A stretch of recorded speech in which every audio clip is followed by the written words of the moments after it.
ऋषि पंचमी पौराणिक व्रत कथा। सतयुग में विदर्भ नगरी में शयनजित नामक राजा हुए थे।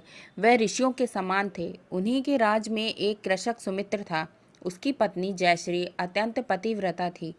एक समय वर्षा ऋतु में जब उसकी पत्नी खेती के कामों में लगी हुई थी, तब वह रजस्वला हो गई। उसको रजस्वला होने का पता लग गया, फिर भी वह घर के कामों में लगी रही।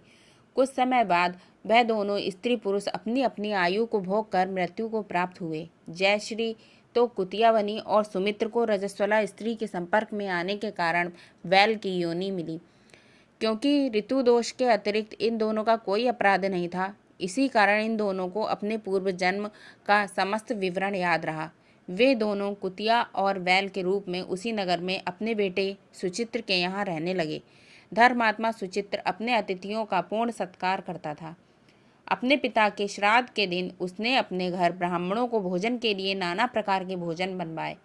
जब उसकी स्त्री किसी काम के लिए रसोई से बाहर गई हुई थी, तो एक सर्प ने रसोई की खीर के बर्तन में विष वमन कर दिया।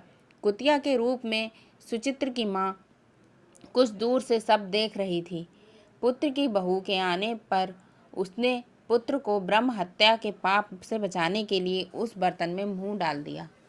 सुचित्र की पत्नी चंद्रवती से कुतिया का यह कृत्य देखा न गया और उसने चूल्हे में से जलती लकड़ी निकालकर कुतिया को मारी।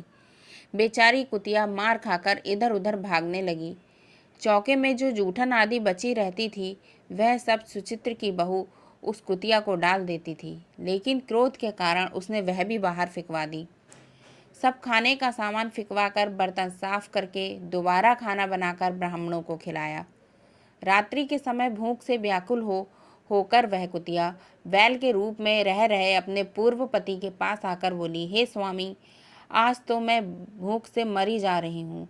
वैसे तो मेरा पुत्र मुझे रोज खाने को देता था, लेकिन आज मुझे कुछ नहीं मिला। सांप के विष वाले खीर के बर्तन को अनेक ब्रह्म हत्या के भय से छूकर उनके ना खाने योग्य कर दिया था।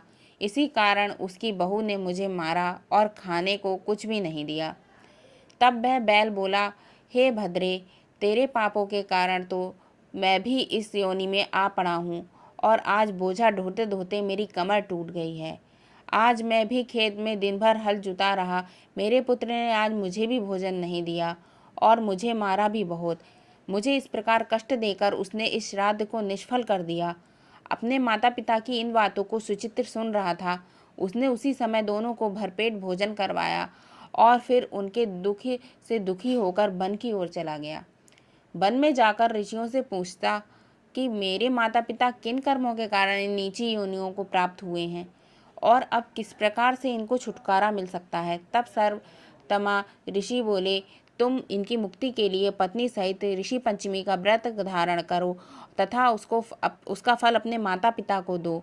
भाद्रपद महीने की शुक्ल पंचमी को मुख शुद्ध करके मध्याह्न में नदी के पवित्र जल से स्नान करना और नए रेशमी वस्त्र पहनकर अरुंधति सहित सप्त ऋषियों का पूजन करना।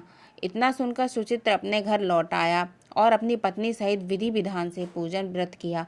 उसके पुण्य से माता पिता दोनों पशु योनियों से छूट गए। इसलिए जो महिला श्रद्धा पूर्वक ऋषि पंचमी का व्रत करती है, वह समस्त सांसारिक भोगों से सुख से भोग कर बैकुंठ को जाती है।